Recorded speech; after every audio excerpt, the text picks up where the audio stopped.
ça vaut cher ce que tu viens de dire là en passant. Là. Moi, Ça vaut des milliards de dollars en passant. Ce que tu viens de dire là, j'ai payé 50 000 pour 2 jours avec Grant Cardone. J'ai fait un rendement de 76 % sur une montre. Fait que la montre m'a pas coûté de l'argent, elle m'a donné du rendement, tu me suis? Tu sais à quel point ça coûte moins cher de conduire un G-Wagon que de conduire une BMW Série 3? Je pense que je suis un des meilleurs marketeurs ever. Le monde le sait juste pas encore. Parce que la vérité, c'est que bâtir une culture, c'est du fucking marketing. C'est du marketing interne.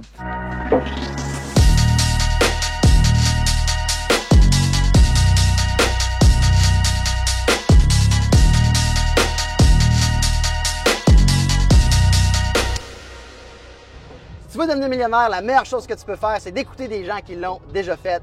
Et c'est la raison pourquoi j'ai démarré le podcast, le Tom Poulain Success Show. Et aujourd'hui, c'est l'épisode numéro 1. On s'en va là dès maintenant. Je suis vraiment excité. Donc, let's go. Je vous invite à suivre cette aventure-là avec moi. Let's go!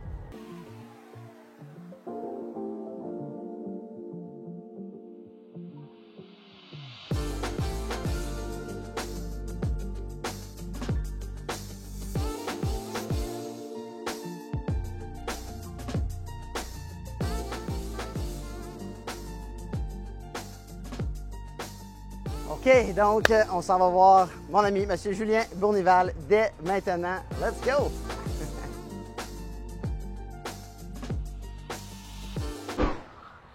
Dis-nous qu'est-ce que tu viens de nous dire. Il est comme, mais moi, ça, c'est l'étape 0.01, genre? 0.01. Mais parle-moi de ça, parce que ça, c'est intéressant. Ben, je suis loin d'être où je voudrais être. Puis une des grandes raisons pour ça, c'est que je fais beaucoup de delayed gratification. Je pense que plus que tu essaies d'avoir de la gratification aujourd'hui, moins tu vas en avoir dans le futur. Fait que je pourrais me sortir beaucoup plus d'argent de mon entreprise puis avoir un bien plus gros lifestyle que ça. Mais en ce moment, je pense que j'ai pas besoin de plus que 250 000 pour être capable d'avoir une belle vie. Puis le reste, même, je le pour in tout le temps dans mon entreprise, toujours pour la faire grossir. Parce que moi, c'est ça qui me fait triper. C'est vraiment ça qui me fait triper. Puis je ne veux pas avoir le plus gros chèque par semaine. Je veux bâtir la plus grosse business ever.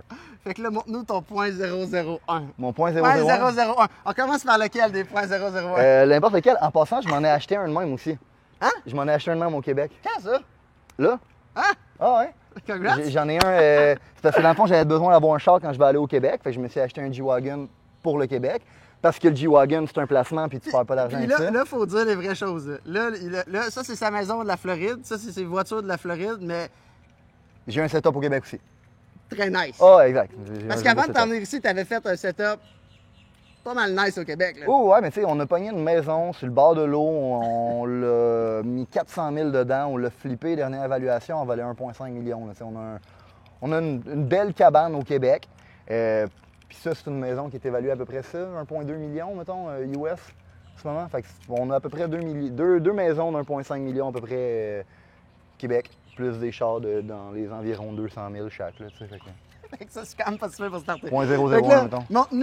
Montre-nous la Mercedes pour commencer, parce que moi, celle-là, c'est elle qui m'a impressionné le plus. Puis la raison du pourquoi, c'est que j'ai jamais vraiment... tu sais, moi, j'étais plus sports car, puis toi, t'es plus... Julien, c'est plus le grand patron. Là. Il a son look de patron, ça il prend une auto de patron. Genre, Julien, lui, il va tout... Dis-moi si je me trompe, tu vas plus une Bentley, une Rolls-Royce que Lambo. Oui. Bentley, Rolls-Royce, over Lambo. Les chars sport que j'aime les Porsche, mais c'est parce que ça vient avec un genre de prestige, de connaisseur.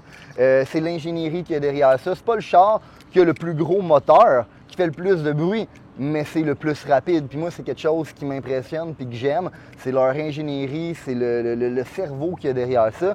Mais la Mercedes, je l'avais acheté parce que selon moi, c'était le best for my buck. Dans l'optique où un char dans les environs de 200 000 qui fait tout ce que ce char-là fait, ça n'existe pas, genre. Si je veux rester dans cette catégorie-là de voiture, ben je suis obligé de monter soit vers la Bentley GT Continental Drop Top ou la Rolls-Royce Down.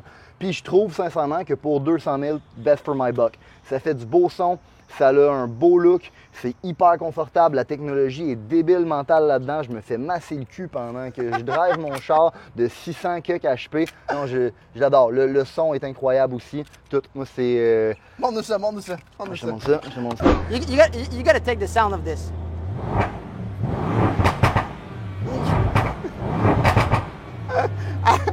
kind of like it. Mais sérieusement, j'aurais jamais pensé... Tu regardes ce char-là, tu te dis pas, il fait ce son-là. Là. Mais non, mais c'est ça qui est le fun. C'est que à la base, la S-Class, c'est un char de président. Okay? Les présidents se font promener dans une S-Class, mais ils se font conduire en arrière. Là, ils ont décidé de faire une S-Class qui est sport, coupé, 63, fait que le 6.3 dedans, puis drop top. Moi, je regarde ça, la technologie, les petites lumières, le banc masseur, l'intérieur blanc, le carbone à l'intérieur. Best for my buck. Best for my buck, puis tu vois ce char-là en ce moment, je vais le vendre à profit parce qu'on l'a bien acheté. Tu sais, quand tu achètes des bons chars, tu sais les acheter, tu perds pas d'argent dedans. Ma S, je perdrai pas d'argent. Le G que je viens d'acheter au Québec, je vais faire de l'argent avec. Mais ça... Attends, j'arrive. Je m'en viens de l'autre bord. Parle-nous un peu, mais en même temps, du quartier ici. C'est quoi que... Parce que bon, se lever le matin, avoir des palmiers... J'adore ça, mais je vais te montrer un peu le spot où est-ce que je me promène parce que je suis un gars de routine. Moi, j'adore avoir une routine, surtout une routine matinale. Ça m'aide à réfléchir, ça m'aide à me détendre, ça m'aide à faire un reset de ma journée, puis de ma journée de la veille, puis à préparer ma future journée. Okay. Fait que ma routine matinale, c'est tout le temps de la marche, avec de la visualisation, de la gratitude. C'est un ensemble de tout ça. Fait que j'aime ça me promener dans un environnement que je considère qui est inspirant, mettons. Ouais, ben oui. Même que ma maison sur le bord du fleuve à Québec, c'est grâce à ça que je l'ai fait construire. C'est parce que je me promenais dans ce coin-là, puis je voyais ça, puis je me visualisais habiter là un jour, puis c'est là que j'ai trouvé le deal, mettons. Fait que ce quartier-là, en base, c'est parce que quand on est arrivé à North Miami, puis on habitait dans un condo. Puis là-dessus, on est différent. Tout est des condos. Je déteste les condos. Le petit lac ici. Mettons, quand je me promène le matin, c'est ici que je viens marcher. Je trouve ça de toute beauté. Ouais. Fait que j'habitais à North Miami dans un condo. J'étais tanné d'avoir un condo. Je voulais avoir une plus belle, plus d'espace, mettons. Ouais. Puis on a commencé à regarder dans ces environs-là, dans ce coin-ci, puis on a trouvé cette communauté-là, puis on est vraiment tombé sur une loc. C'était juste quand les prix commençaient à augmenter. Puis t'as pogné un deal, là. Ah, j'ai pogné un deal. Tu sais, on paye 6 500 en ce moment US, mettons, pour la maison. Mais ça n'existe pas des maisons grosses de même dans ce quartier-là parce que c'est un des quartiers... Je te comprends. C'est un des quartiers les plus recherchés de Cooper City, de Pembroke Pines. Ce quartier-là, je l'aime parce que tu peux avoir vraiment du beau terrain, tu as des grosses maisons. T'es pas trop loin de Southwest Ranch que j'adore. Où est-ce que tu sais, t'as toutes les... C'est quoi, je sais même pas c'est quoi? Southwest Ranch, c'est une place en South Florida où est-ce que il y a beaucoup de terrain, puis il y a des gros ranchs, mais c'est des ranchs de trous du cul, là. Genre, c'est... admettons, les Miami Heat, ils habitent là. Ah ouais. Les Dolphins, ils habitent là. Tous les gros athlètes, mettons, là, ils habitent là. Ils ont des gros crises de terrain, puis ils se promènent en cheval, man. C'est juste débile mental. Fait que moi, ça me faisait vraiment triper...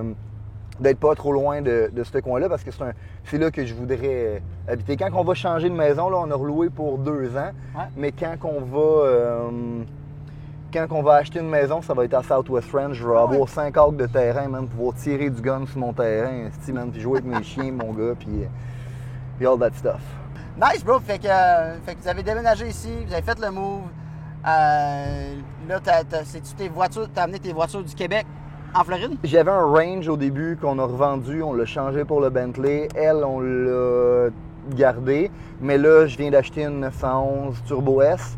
Elle est en production. Tu m'apprends que tu as acheté 2 chars un matin. Tu m'as même pas dit ça encore? Non, mais... Tu m'as pas texté me dire que, hey, Tom, je me suis acheté 2 chars? Ben, la Turbo S, ça fait un petit bout que j'ai mis le dépôt dessus. J'attends, dans le fond, qu'il la fabrique. Puis le G-Wagon, c'est parce que c'était le G à mon partner que j'ai repris. Puis on en a commandé un nouveau aussi. Fait que là, dans le fond, je vais prendre celui-là que j'y ai acheté en attendant que le nouveau qu'on a commandé arrive. Puis parlons un peu de ça parce que la plupart des gens, ils voient justement les chars, puis comme moi avec le G-Wagon, le Ferrari, puis toi avec le Bentley, puis là tu parles de Porsche, tout ça. Peux-tu leur expliquer à quel point ça coûte moins cher de conduire un G-Wagon que de conduire une BMW Série 3? Ben oui, mais c'est pas compliqué, man, mettons. C'est parce que... Non, mais la plupart du monde, ils savent pas ça. Ouais, je Moi, sais, au 100%. début, tu savais pas ça non plus, moi non plus. 100%. Puis on a tous eu des chars qu'on faisait juste pitcher de l'argent par la fenêtre tout le temps. Ce qui est dur, c'est sur le cash flow. Parce que le G-Wagon, veux pas, il va te coûter cher en Oui, termes de monthly 100%. payment. Ouais. Tu me suis? Faut que tu aies l'argent pour le faire. Exact. Mais si tu es capable de soutenir le monthly payment, c'est un char que tu vas pouvoir revendre plus cher. Exact. Dans le fond, le but, c'est de trouver des chars qui ont une quantité limitée sur le marché, puis qui ont une tellement grande demande que les gens, aftermarket, dans le fond, sont prêts à payer plus cher que le MSRP. Fait qu'un G-Wagon, tu l'achètes MSRP, tu le roules 1 an, puis tu es capable de le revendre 1 an plus tard en haut du prix que tu l'as acheté. Exact. Fait que littéralement, tu fais de l'argent à rouler ce char-là. Une 911 Turbo S, c'est la même affaire. Des Ferrari, c'est la même affaire. Il y a quelques chars, il faut que tu saches les magasiner, puis à un moment donné, le but, c'est de devenir un expert des chars que tu aimes. T'sais. Exactement. Mais moi, c'est... Avec les bons specs aussi. avec les bons specs, C'est sûr exactement. que si tu achètes un G-Wagon mauve pétant Exact. avec un intérieur, je sais pas, mais il faut que ça prenne quand même un char aussi que le monde va vouloir acheter. Puis que, Faut que t'aies du littéralement, ouais, c'est ça, il faut que tu aies du goût parce que littéralement, les gens vont être prêts à payer aussi plus cher pour les specs. Ouais. Moi, Mais- perso, j'ai payé un petit peu plus cher celui-là. Ouais. Il y en avait d'autres. Le mien, c'est un 2020. Puis j'aurais pu en avoir un 2021. Puis, mais c'est quand j'ai vu celui-là. Ça m'impressionne à chaque fois, ce char-là. Mais quand j'ai vu celui-là, j'ai fait comme, OK, ça, c'est... Les specs sont incroyables. J'ai rarement vu des specs Il est comme débile ça. mental. Il est débile mental. Mais tu vois, ça, là, c'est le concept du real cost of ownership. C'est ça que le monde n'y comprenne pas. Il faut pas que tu regardes combien il te coûte par mois ou combien tu l'as payé. Il faut que tu regardes c'est quoi le vrai coût que ça t'a coûté de posséder cet actif-là. Exact. Tu sais, je te donne un exemple. Ça, en bout de ligne, ça m'a pas coûté... Combien je l'ai payé dans le temps? Je pense que je l'ai payé... Montre-nous la gate, montre-nous la gate. Ouais. Ouais, montre-nous la gate.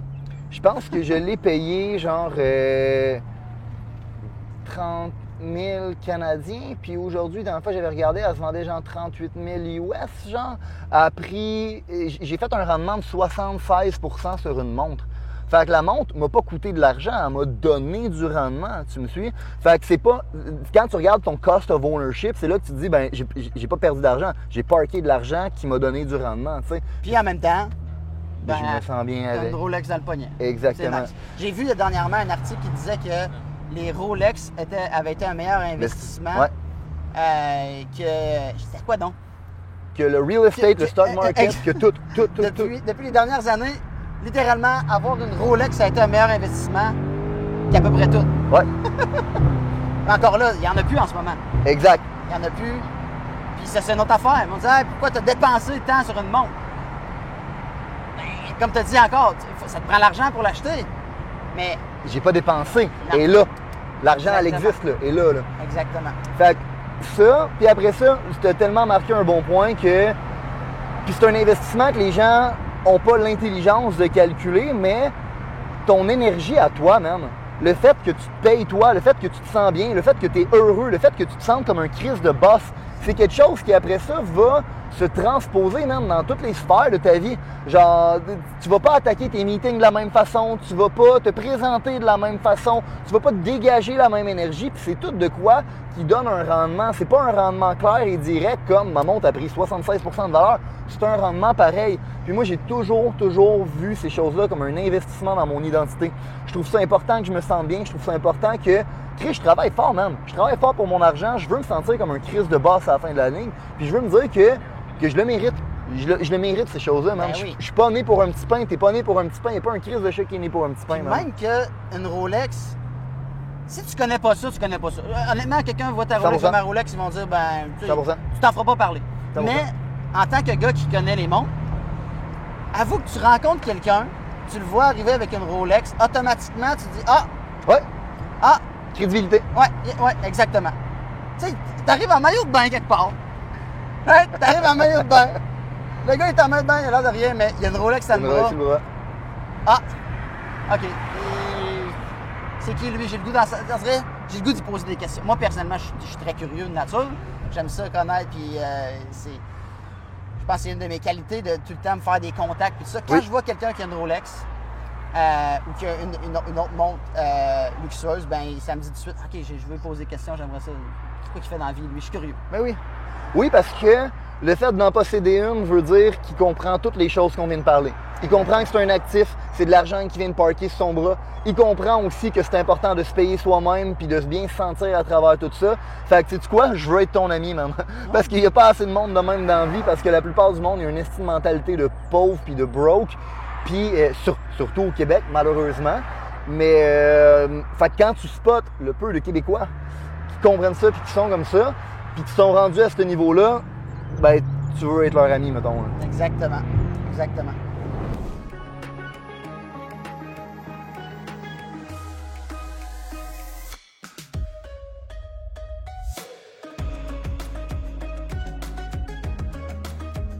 Mais oui, moi, ce que j'aime, mais tu l'as dit tantôt, c'est des chars un peu patrons, des chars confortables, des chars low-key, mais comme.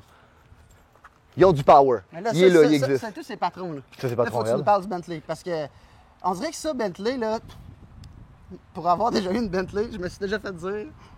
Écoute l'histoire. À un moment donné, j'arrive, puis j'étais sorti, puis moi, quand je bois un peu d'alcool, je ne conduis pas, c'est sûr. Fait que je prends un service de raccompagnement. Puis j'étais en Beauce à ce moment-là.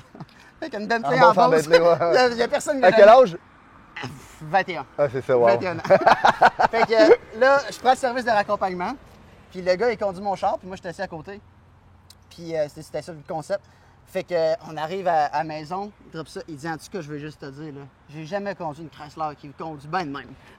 Il dit, c'est la plus belle Chrysler que j'ai jamais vue de ma vie. Impossible. Il dit, c'est quoi ce modèle de Chrysler-là? Le vrai nom de Chrysler. Chrysler. Le Chrysler. Là, j'étais comme. Avec j'ai dit E-U-R, genre quand il dit E-R. Ah, là, j'ai dit, ouais, c'est un nouveau modèle.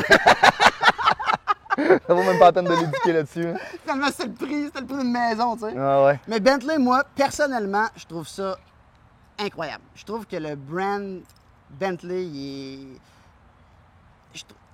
est incroyable. 100%. C'est le luxe, c'est le prestige, c'est le. Souci du détail, man. Ouais. L'insonorisation de ces chars-là, genre, tu t'assis dedans, puis. Lourd.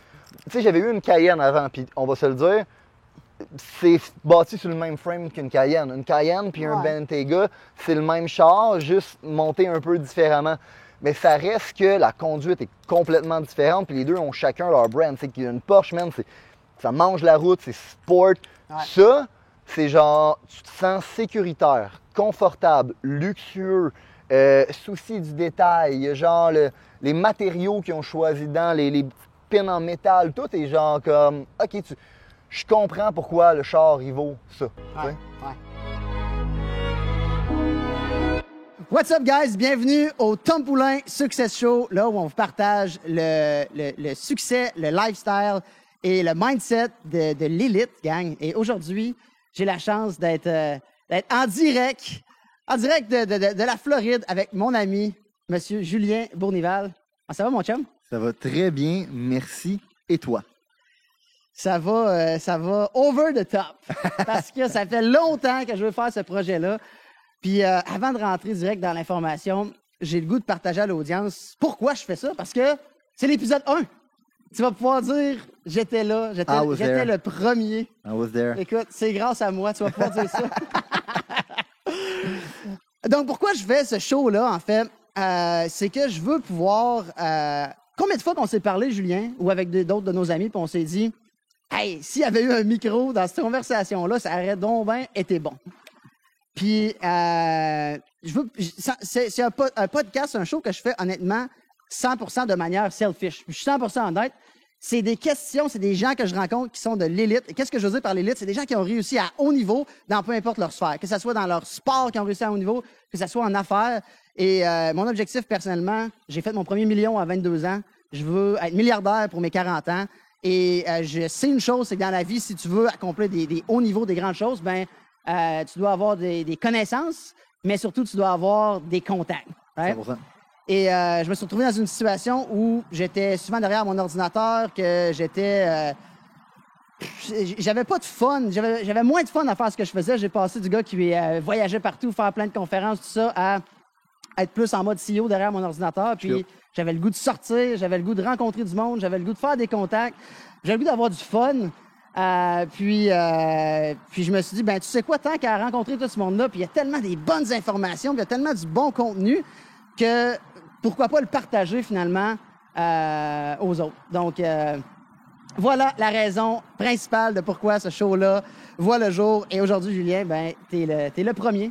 Ben, je suis honoré d'être le premier. Je suis honoré que tu considères que je fasse partie de l'élite. Puis je trouve aussi que, en fait, quand tu m'as parlé de ton concept, que c'était le quoi qui était selfish pour toi, je pense que c'est la meilleure façon de créer du bon contenu. Parce que si toi, tu triples là-dessus, puis si toi, tu vas chercher de la bonne information, puis toi qui as déjà un assez haut niveau de succès, ben n'importe qui va écouter le show va pouvoir en tirer de quoi pour eux. Fait que je pense que c'est une excellente idée, puis ça me fait plus que plaisir de participer à ça, puis d'être le premier réinvité. Ben écoute, puis c'est ça, je voulais que autant, tu sais, je trouve qu'il y a beaucoup d'informations pour les nouveaux, mais qu'il n'y a pas beaucoup d'informations pour quand tu es rendu à un certain niveau. Fait que ce show-là va être autant bon pour un nouveau, parce qu'un nouveau, quelqu'un qui commence, ben il a quand même le goût de savoir cette information-là. 100%. Mais je vais aller plus deep. Je ne veux pas juste rester en surface. Je vais aller plus deep dans ce que la personne master. Puis, on va parler de ce que toi, tu masters aujourd'hui, mais je veux vraiment aller chercher ce que la personne master, puis qu'on parle vraiment de ça. Mais avant d'aller là, ben faut te connaître, parce que là, il y a des gens qui nous écoutent, puis ils ne savent pas c'est qui ça, Julien Bournival. Ouais. Fait que, première question que j'ai pour toi aujourd'hui, comment tu es devenu millionnaire? J'ai envie de dire que c'est un concours de circonstances, mais pas vraiment. Dans le sens que c'est un concours de circonstances, l'entreprise et l'industrie dans laquelle je suis tombé, mais j'ai toujours voulu être riche. J'ai toujours voulu être millionnaire. Moi, j'avais 8 ans, puis je disais à mes parents qu'un jour, j'allais être millionnaire, puis j'allais leur acheter une île. Genre, j'étais fucking jeune, puis c'est ça que je leur disais. Au début, je pensais que j'allais être un acteur. Après ça, je pensais que j'allais être une rockstar. Puis là, pendant longtemps, mon trip de rockstar a vraiment duré jusqu'à genre 25 ans. J'avais un band de métal, on faisait des tournées nord-américaines, on était signé sur un label américain. Ma carrière était vraiment sur le bord de démarrer, puis on avait du succès. J'ai toujours eu une certaine discipline, puis tout le temps une espèce de niveau de standard d'exigence envers moi-même puis tout le monde avec qui je travaille. Fait que mon band de métal fonctionnait, mais à un certain point, je me suis rendu compte que malheureusement, c'est pas ça qui paye les billes, puis c'est pas ça qui allait me rendre millionnaire ni milliardaire. Puis à l'époque, je rêvais pas encore d'être milliardaire, mais je me suis rendu compte que c'est pas ça qui allait payer mes billes. Puis tout le monde m'a toujours dit, Julien, t'es un bon communicateur, tu devrais aller travailler en vente. Fait que là, je me suis trouvé un job en vente. J'ai commencé à travailler là. La première semaine, il fallait que tu fasses genre 3 ventes pour garder ta job. J'en ai fait 22. Oh wow! Là, j'ai fait comme... OK, I got this. Puis c'était vraiment une illumination pour moi parce que c'était la première job que je faisais, que je me faisais pas crisser dehors. C'était la première job que je faisais où est-ce que je performais, puis j'aimais ça, puis je faisais de l'argent. Puis là, j'ai regardé mes chums qui avaient étudié, puis qui étaient genre des techniciens, ingénieurs mécaniques. Puis je suis comme... Attends. T'es en train de me dire que je suis capable de faire plus d'argent que lui. Puis la seule chose que j'ai besoin de faire, c'est de parler au téléphone avec du monde, puis me faire des amis. C'est tout. OK. I'm in. Genre, fait que là, j'ai commencé à travailler là-dedans. Je vendais des sites web, ça allait super bien. Malheureusement, la compagnie, elle a fait faillite, elle a crashé. Le propriétaire, c'est un mauvais gestionnaire. Puis, de fil en aiguille, j'ai dû comme essayer de trouver une nouvelle façon de survivre. J'étais quand même vieux, j'avais déjà un condo, j'avais déjà un char, j'avais des choses à payer. Puis là, je me suis dit, bon, qu'est-ce que je peux vendre qui va me permettre T'avais quel âge quand t'as vraiment J'avais, commencé? Dans le fond, là, mettons, on essaie de mettre un timeline. À 25 ans, je travaillais dans un super club Vidéotron, puis j'avais mon band de métal. Wow. Okay? À 25 ans, je travaillais dans un super club Vidéotron, puis j'avais mon band de métal. Puis j'étais révolté contre la société. Puis à un moment donné, je me suis ramassé dans un poste de police pour la Xème fois. Puis je me suis rendu compte qu'il fallait que j'arrête de blâmer la lune, les étoiles, l'astrologie, même, puis toutes les autres choses. Il fallait que je me regarde dans le miroir et je me dise la seule personne qui est responsable de où je suis, c'est moi. C'est là où j'ai décidé de prendre en main ma vie. Puis c'est pour ça que je dis tout le temps que si moi j'étais capable d'avoir le niveau de succès que j'ai, n'importe quelle crise de singe, j'ai capable de le faire. J'ai fait 8 écoles secondaires différentes, puis à 25 ans, je travaillais dans un super club Vidéotron. Tu sais. Fait que là, j'ai commencé, c'est là que j'ai commencé à me trouver une job en vente. Puis là, dans le fond, la job de vente, la compagnie, elle a fait faillite. J'ai été travailler pour un enquêteur privé. J'ai été enquêteur privé. Ouais, je t'ai jamais compté ça, dans le fond. Non, il y a une business, c'était des enquêteurs privés. Puis ça, en passant, c'est un truc pour n'importe qui veut se faire une carrière dans la vie, là. Cette entreprise-là m'avait fait une offre d'emploi quand je vendais des sites web. Puis je leur avais dit, malheureusement, moi, je suis bien où est-ce que je suis, puis je me vois bâtir cette entreprise-là. Puis je me voyais comme un entrepreneur, puis je voulais aider cette entreprise-là à devenir grosse, puis un jour avoir un piece of the pie, tu sais. Puis, quand l'entreprise a fait faillite, j'ai été voir les enquêteurs privés, puis je leur ai dit, bon, ben maintenant, est-ce que j'aimerais ça que vous puissiez m'engager? Puis ils m'ont dit, ben malheureusement, Julien, on peut pas t'engager, on n'a plus de place pour toi. Je dis, OK, qu'est-ce que vous avez besoin pour pouvoir m'engager? Ils m'ont dit, ben on a besoin de plus de clients. Je dis, OK, parfait, c'est quoi vos clients? Ils m'ont dit, ben c'est des avocats. Je dis, OK, puis qu'est-ce que vous vendez à ces avocats-là? Ben on leur vend du dépistage. Je dis, OK, puis c'est quoi du dépistage? Puis là, ils m'ont dit, c'était quoi du dépistage? Je suis rentré chez nous le soir. J'ai fait sortir une liste de tous les avocats et les huissiers qu'il y avait dans notre secteur. Je les ai cold call back-to-back. Puis le lendemain, j'ai été voir et je leur ai dit, tiens, voici vos nouveaux clients, maintenant vous pouvez m'engager. Puis là, on se dit, OK, peux-tu continuer à faire ça pour nous, par exemple? Fait que j'ai commencé à faire ça. Malheureusement, ça payait pas pour le niveau que je voulais avoir. Fait que là, je me suis dit, bon, qu'est-ce que je peux vendre pour être capable de faire des plus grosses commissions? Là, j'avais l'option de vendre des chars ou vendre de l'immobilier. Vendre de l'immobilier, il fallait que je fasse un cours. Les chars, j'avais pas de besoin. Je me suis dit, bon, ben, fuck it, je vais vendre des chars. OK? Fait que là, j'ai commencé à vendre des chars. Je me suis fait engager chez BMW. J'étais en route pour faire mon premier 100 000 par année. Puis, ça allait bien. Puis là, je me suis fait présenter le marketing de réseau, Kiani. OK? Ah ouais? Ouais, je me suis fait présenter Kiani. Comme si c'était la nouvelle chose qui venait d'arriver. Puis j'étais la première personne au Québec qui allait être là-dedans. Puis j'allais être le grand pharaon de toute cette histoire-là. Puis, ben, finalement, c'était pas ça. C'est pas ça qui s'est passé pour moi, en tout cas. Puis, j'ai travaillé. J'ai quand même eu un peu de succès là-dedans. J'ai fait le rang saphir. Je me suis fait payer mon char, puis tout. Mais encore une fois, j'arrivais pas au niveau que je voulais. Puis j'ai un de mes amis, Dave Breton, si t'écoutes le podcast, qui m'a dit, Julien, viens cogner des portes avec moi pour vendre des systèmes de chauffage. Je dis, pour de vrai, je t'encule. C'est sûr, je fais pas ça. C'est sûr, je fais pas ça. Écoute, je me promenais en petite BMW, je me promenais en soute. Puis là, quand j'ai quitté genre BMW, parce que je travaillais chez BMW, puis quand j'ai fait Kiani, en passant, j'ai été all-in. Là. J'ai quitté ma job à 100 000 par année pour faire Kiani full-time. Puis là, j'ai fait ça, puis même si je faisais pas une bonne chose à faire, ça. Vraiment pas une bonne chose à faire. Mais en même temps, ça a été une crise de belle expérience pour moi. Bref, quand même si je faisais pas d'argent dans le marketing de réseau, j'allais chercher de l'expérience, j'allais chercher de la reconnaissance, puis je parlais devant des gros crowds, là, je remplissais des salles, genre moi tout seul, man, puis je me promenais en soute, puis je me trouvais cool. Puis là, il me disait, viens vendre des thermopompes au porte-à-porte, je t'encule. Sauf qu'à un moment donné, j'ai pas eu le choix, j'ai dû aller là. Puis quand j'ai été là, ça a été comme une illumination pour moi, OK? Parce que dans le fond, j'avais appris à faire du cold call. Fait que pour moi, faire de la prospection, ça me dérangeait pas. Si c'est pas toi qui vas m'acheter, si c'est pas toi qui me dis oui, il y a quelqu'un qui va finir par me dire oui. Tu me suis? Après ça, j'avais déjà closé du monde sur des gros montants. Parce que je vendais des BMW. Fait que vendre un système de chauffage à 10 000 c'était pas un big deal pour moi. Puis en passant, si vous faites de la vente, vous voulez vendre des produits qui sont assez dispendieux pour avoir un assez gros pourcentage de commission. Bref. Puis après ça, j'ai fait du marketing de réseau. Puis dans le marketing de réseau, j'ai appris à bâtir mon entreprise à l'intérieur d'une entreprise. Fait que j'ai appris, dans le fond, à pouvoir recruter des gens, bâtir du leadership. Puis là, je me suis ramassé dans un endroit où je pouvais faire tout ça en même temps. J'étais en contrôle de ma paye. Je veux plus de clients, je cogne plus de portes. Je close du monde sur des gros montants, fait que je fais des grosses commissions. Puis je suis capable de bâtir des équipes de vente aussi, ce qui me permet d'avoir ma business à l'intérieur de la business. Fait que c'est pour ça que je dis que ça a été un concours de circonstances. J'étais pas passionné, puis à ce jour, je ne suis pas passionné du chauffage, puis c'est pour ça que je trouve ça plate quand les gourous en ligne te disent genre « Ah, tu dois suivre ta passion », puis genre...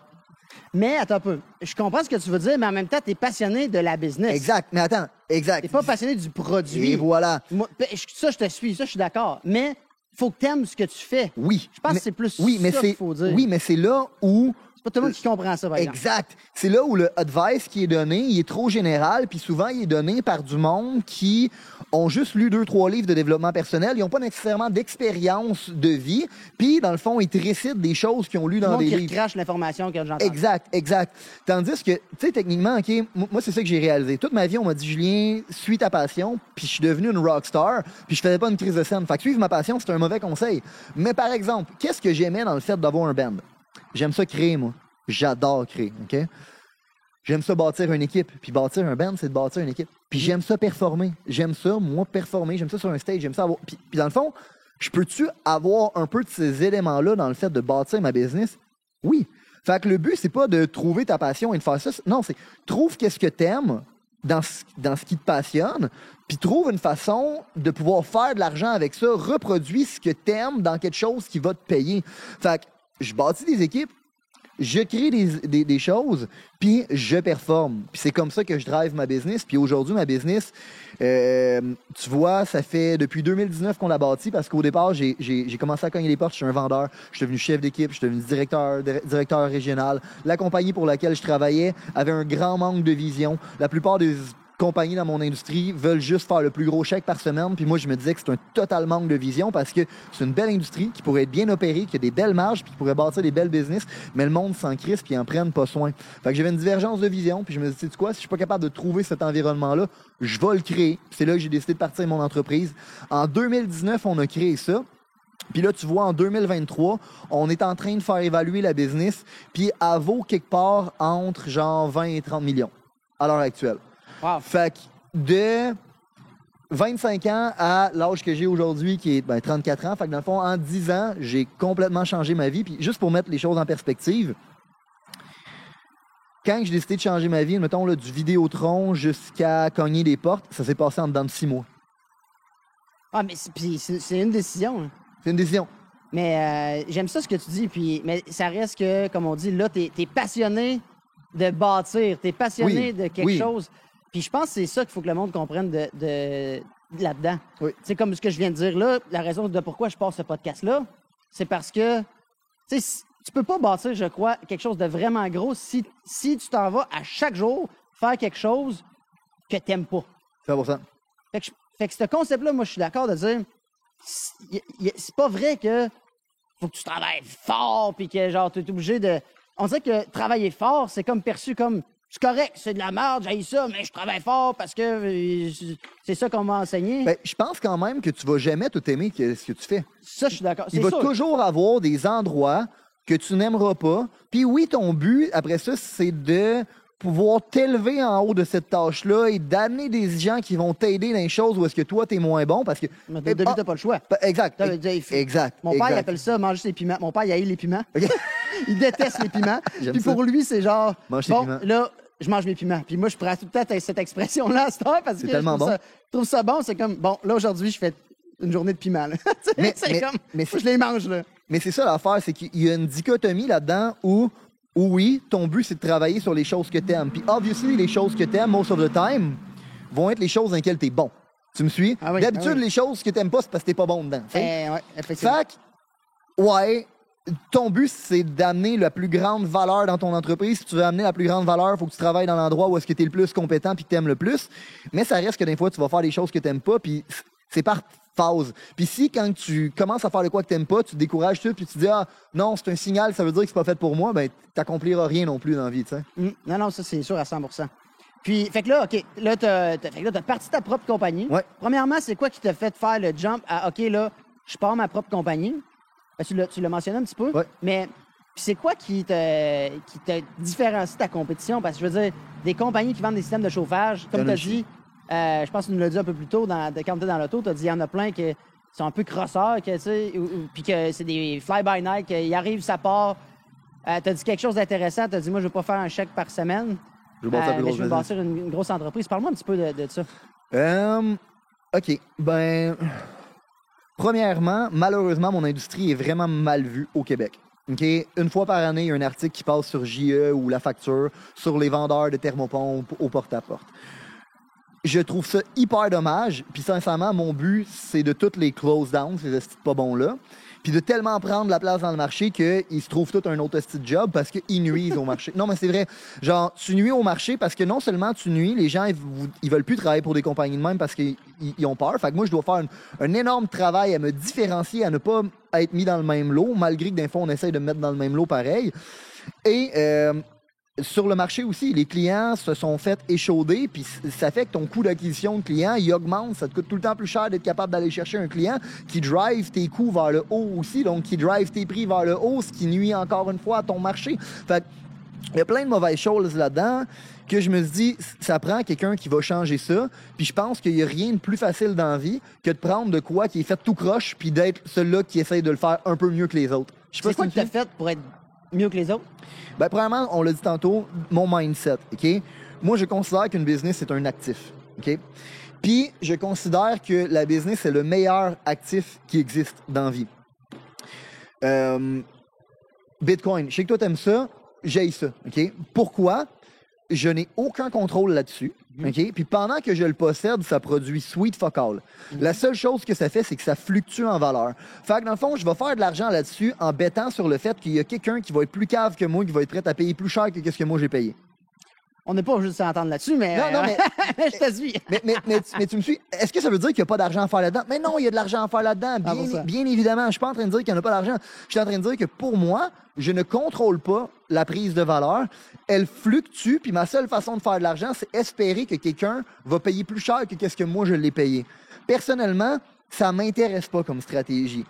La seule classe d'actifs, OK, qui me permet d'avoir un contrôle sur mon actif, qui me permet d'avoir quelque chose qui prend de la valeur dans le temps, si tu le construis de la bonne façon, puis qui me permet, qui produit pendant que je le possède, c'est une business. La seule chose qui produit pendant que je la possède, qui prend de la valeur dans le temps, puis que j'ai un contrôle sur ces deux choses-là, c'est la business. Fait que dans ma tête, ben, je dois mettre tous mes œufs dans ce panier-là. Puis c'est une chose que Andrew Carnegie avait dit dans le temps. Il a dit, mets tous tes yeux dans le même panier, puis regarde ce panier-là grossir. C'était ça sa stratégie, puis c'est le même qui est devenu l'homme le plus riche de ce monde. Puis mes mentors, qui sont des milliardaires, c'est le même qui sont devenus riches aussi. Fait que moi, ma philosophie, ça a été, sais-tu quoi? Je vais pas investir dans l'immobilier, je vais pas investir dans le Bitcoin, je vais pas investir dans rien d'autre. Le seul endroit où est-ce que je vais mettre de l'argent, c'est mon entreprise. Fait qu'au lieu de me focusser à essayer de faire le plus gros chèque par semaine, ben moi, ce que je vais faire, c'est que je vais bâtir la plus grande entreprise de ce monde dans mon industrie et un jour, je vais la vendre pour des milliards et des milliards et des milliards de dollars. Puis tout le monde qui va m'avoir aidé à bâtir cette entreprise-là, ben il va en sortir gagnant de cette aventure-là. Il va avoir un beau chèque et non seulement tout le monde qui va m'aider à l'avoir fait à l'intérieur de mon entreprise va avoir de quoi en retour, je vais avoir eu un impact positif sur mon marché, dans ma communauté, à travers le fait de l'avoir bâti, puis je vais avoir changé le monde du home improvement. That's my vision, c'est ça que je veux faire. Mais c'est vraiment nice. Puis parle-moi un peu de ça, parce que la plus grande qualité, selon moi, de Julien, il y en a plein, mais en tant que CEO, je crois que tu es vraiment bon, justement. Puis c'est le genre de choses sur quoi je l'appelle. On a eu des appels ensemble là-dessus, littéralement. Parce que ça, c'est cool. Quand tu te bâtis un cercle de gens qui ont du succès, ben, tu peux les appeler pour des conseils. 100%. Puis, ce qui est cool dans notre cercle, c'est qu'on n'a pas d'ego. On est capable de se dire les vraies affaires, puis de se poser des questions, puis on est généreux de notre temps, je pense, tout le monde entre nous. J'apprécie vraiment ça de toi en passant. Mais la chose que tu es vraiment bon, c'est créer une culture d'entreprise, puis une vision. Puis moi, ce qui me fascine, ce que j'aimerais que tu nous parles aujourd'hui, c'est comment tu arrives à justement tout le temps cultiver cette vision-là, puis que les gens, justement, ils disent pas « Ah, ben là, je m'en vais ailleurs parce que c'est plus payant. Ah, mais... » Puis tu arrives justement à avoir vraiment une bonne rétention, puis de garder les gens, puis que tantôt, tu as dit « Je veux que les gens deviennent un peu comme moi. Ouais. » Mais souvent, le challenge qu'on a de l'autre côté, c'est qu'ils veulent y aller tellement vite qu'ils sont pas prêts à attendre, puis qu'ils veulent skipper les étapes et dire « Ah, ben au lieu de ah, ben si je veux devenir comme Julien, mais il faut que je fasse comme Julien puis aller en partir une autre compagnie moi aussi. Ouais. » Comment tu fais pour les garder puis qu'ils soient justement inspirés de vouloir bâtir ça avec toi et non pas d'aller partir leurs propres affaires ou de s'en aller ailleurs? Plusieurs choses. De un, je suis pas un trou de cul. Ce que je veux dire, c'est que je care deeply pour les gens qui font ça avec moi. Je considère que tu ne peux pas bâtir une entreprise tout seul. Une compagnie, ça le dit, tu es en compagnie, ça se fait avec d'autres humains. Rome ne s'est pas bâti en une journée, mais elle ne s'est pas bâtie seule non plus. Tu me suis? Puis dans le fond, si tu veux bâtir un empire, ben il faut que les gens qui soient avec toi soient capables de manger. Si tu es le seul qui mange autour de la table, un moment donné, le monde va te regarder puis ils vont se dire « Ouais, ben peut-être que je devrais changer de table. » Tu me suis? Mais tu es d'accord aussi qu'au début, tu n'as pas un buffet, là? Dans le sens que tu veux faire manger, mais tu es peut-être... Tu sais, je pense que c'est là la partie la plus difficile où tu leur vends la vision qu'ils vont manger le buffet, mais là, tu n'as pas de buffet. Pour l'instant, tu as juste une tarte. Ouais. Ouais. Fait que là, faut que tu leur vendes la vision du buffet, il faut qu'ils l'achètent. 100%. Faut que tu les éduques là-dessus. Faut que tu crées un track record aussi. C'est une des raisons pour laquelle on a de la bonne rétention, puis on a du monde qui bâtisse avec nous, puis on attire des gens de qualité, c'est que on a un track record. la qualité de vie des gens s'améliore quand ils sont dans notre environnement. Je peux le montrer hors de tout doute raisonnable que du monde qui rentre, qui n'ont pas une crise de scène, qui n'ont pas d'éthique de vie, qui ont pas de, ils ont rien devant eux. Au bout de 2 ans avec nous, ils ont un beau char, un beau condo, ils ont une belle vie. Puis en plus de ça, ben nous, on leur permet l'opportunité d'avoir leur business à l'intérieur de la business. Je partner avec mon monde. Comment tu fais ça? On ouvre un réseau de dealership. Dans le fond, tout vient de la vision que, comme j'ai dit tantôt, une business, ça se bâtit pas tout seul. Puis, je ne peux pas tout faire par moi-même. Puis, admettons, OK? Comment je suis arrivé à ce raisonnement-là, c'est que si je veux avoir un $1 billion business, faut que je sois partout en Amérique du Nord. Ouais. Si je veux être partout en Amérique du Nord, je vais faire des milliers d'installations par semaine. Ouais. Si je fais des milliers d'installations par semaine, je suis capable de gérer ça, moi, ou une centrale qui gère tout ça? Non. Faut que, dans le fond, ce soit des micro-sociétés qui soient capables de gérer leurs propres installations. Puis ça, c'est un principe que les États-Unis ont vraiment compris dans leur système politique, la décentralisation. Plus que tu décentralises le pouvoir, puis plus que tu donnes du pouvoir à ton monde, plus qu'ils sont bons et dynamiques à régler des problèmes. OK? Fait que plus que tu es proche du client, plus que je veux te donner du pouvoir pour que tu sois capable de régler tes problèmes. Parce que s'il faut tout le temps que tu remontes à une centrale pour être capable de régler ça, je suis trop loin du client, je comprends pas ses problèmes, je comprends pas tes problèmes à toi non plus, puis je serai pas capable de les régler d'une façon vraiment effective. Fait que faut que tu sois capable de mettre ton ego de côté, faut que tu sois capable de donner du leadership au monde, faut que tu sois capable d'accepter que tu n'as pas toujours la meilleure réponse. Il faut que tu sois capable même de prendre le risque de dire, tu sais quoi, je vais leur donner une plus grosse partie de la tarte. Il faut que tu sois prêt à investir en eux.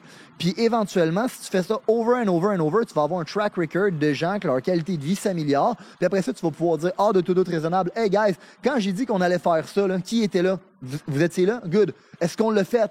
Oui, parfait. Puis est-ce que votre vie s'est améliorée quand on l'a fait? Oui, parfait. Fait que maintenant, quand je dis qu'on va s'en aller là dans le futur, tout le monde va me croire qu'on s'en va là. T'en as combien qui t'ont pas cru au début? Il y en a plein. Il y en a plein. Non, mais c'est bon, ça. Des non-believers. Il y en a plein. Il y en a Parce plein. que moi aussi, j'en ai vu plein, là. Que je leur vends cette vision-là. Qu'est-ce que tu aurais à dire à la personne qui nous regarde que, justement, elle, c'est une personne que elle peut faire partie d'une vision comme ça? Dans le fond, là, souvent, le monde va vouloir partir une entreprise out of ego. Ils pensent qu'ils ont besoin d'être le fondateur de l'entreprise pour être capable de faire une belle carrière. Puis malheureusement, c'est parce que les gourous en ligne, c'est souvent ça qu'ils vendent. Tim Cook, CEO de Apple, c'est pas lui qui a fondé Apple, c'est Steve Jobs. Pourtant, ce gars-là, aujourd'hui, il fait des centaines de millions par année. OK? Centaines de millions, puis il pèse des milliards de dollars. J'échangerais ma place demain matin de founder de Global Residential Services pour être le fucking CEO d'Apple, malgré que je serais probablement pas qualifié à ce jour pour être le CEO d'un $1 trillion business. Ouais. Tu me suis? Mais ça reste qu'il y a 2 façons de devenir riche selon moi dans la vie, OK? Tu crées ton propre véhicule, tu crées ton propre momentum, c'est long, c'est dur, tu essaies d'amener du monde embarqué avec toi, il y a du monde qui vont te backstab, il y a du monde qui vont te trahir, il y a du monde qui vont essayer de se partir de leur bord, ou tu vois un véhicule qui est déjà en marche, tu décides d'embarquer dedans, tu décides d'amener de l'eau au moulin, puis tu décides de le construire avec eux, puis si tu deviens assez valuable, un jour tu vas own a piece of the pie. Faut que tu bettes sur quelqu'un. Oui. Si on peut dire. Oui. Puis le bet, il est contrôlé dans le sens que tu peux voir la personne. Oui. Tu peux voir les actions. Oui. Tu peux aussi voir son track record. Oui. Puis tu bettes sur toi aussi. Oui, 100%. Est-ce que je pense que je suis capable... Oui, parce que tu fais juste bet sur quelqu'un puis espérer que ça va se passer. Ça marchera pas. Oublie ça. Exact. Puis, si tu veux monter dans l'échelle, moi, je dis tout le temps ça à mon équipe, c'est il faut que tu apportes de la valeur. Ben oui.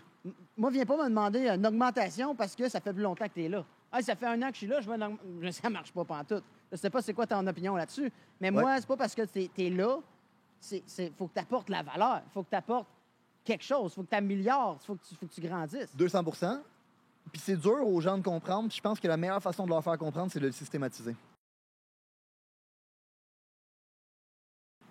Fait que ça te prend des systèmes en place, OK? Moi, personnellement, j'haïs ça que quelqu'un vienne me voir pour me demander une augmentation. Je déteste ça, OK?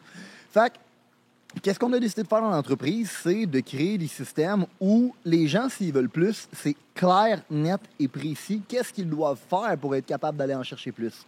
Fait que ça m'amène... Peux-tu me donner des exemples, mettons? Parce que Ouais. ça m'intéresse vraiment. Ben, Je pense que l'audience aussi. ouais, ben tu vois, selon moi, ton pay plan, c'est ta plus grosse dépense dans toute ton organisation. Ouais. Ce que tu payes en salaire, c'est la plus grosse dépense. Fait que, D'accord. si tu veux pas que ce soit une dépense, il faut que tu l'optimises puis tu le transformes en investissement. Ouais. Fait que comment tu fais pour le transformer en investissement? C'est que tu transformes ton pay plan comme étant le plan d'avancement de ton entreprise puis qui va devenir ton engin de croissance. Je te donne un exemple. Ouais. Outback Steakhouse, OK? Ouais. Outback Steakhouse, ça a été sur leur stratégie. Eux autres, ils étaient tannés de ne pas pouvoir scale leur compagnie parce que ils perdaient toujours tous leurs managers. Parce que Ouais. justement, il y avait le problème que tu parlais, le monde, dans le fond, ils se disent, ah ben Chris, pourquoi j'opérerais un restaurant pour eux à la place? Je vais aller partir mon propre restaurant. Ah OK? oui, ah oui. Le classique, là. Classique. Ouais. Fait que, puis souvent, malheureusement, comme j'ai dit, c'est un mauvais choix parce que c'est pas tout le monde qui est fait pour être l'entrepreneur derrière la business, le visionnaire, celui-là qui pousse, celui-là qui fait tout ça. Puis pour bien des gens, la carrière d'entrepreneur serait une meilleure carrière que la carrière d'entrepreneur. Ouais. OK? Mais on se fait vendre l'idée qu'on doit être entrepreneur pour avoir la liberté, puis dans le fond, tous les gourous nous disent ça. Bref, on a déjà parlé de ça.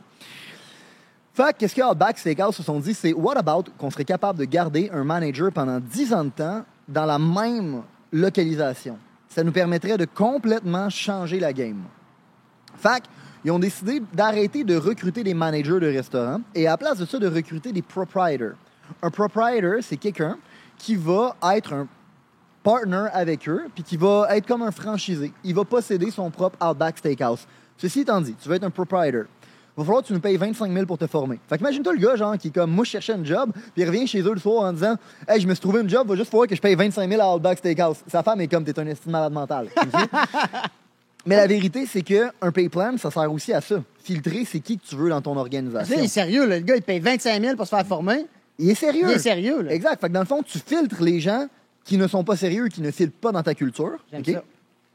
Puis ensuite de ça, ben, tu leur donnes un plan d'avancement. Fait que les gars de Outback Steakhouse, pendant 5 ans, ils se font former. Les 3 premières années sont sous l'aile de quelqu'un. Les 2 dernières années, ils mais ils managent un restaurant par eux-mêmes.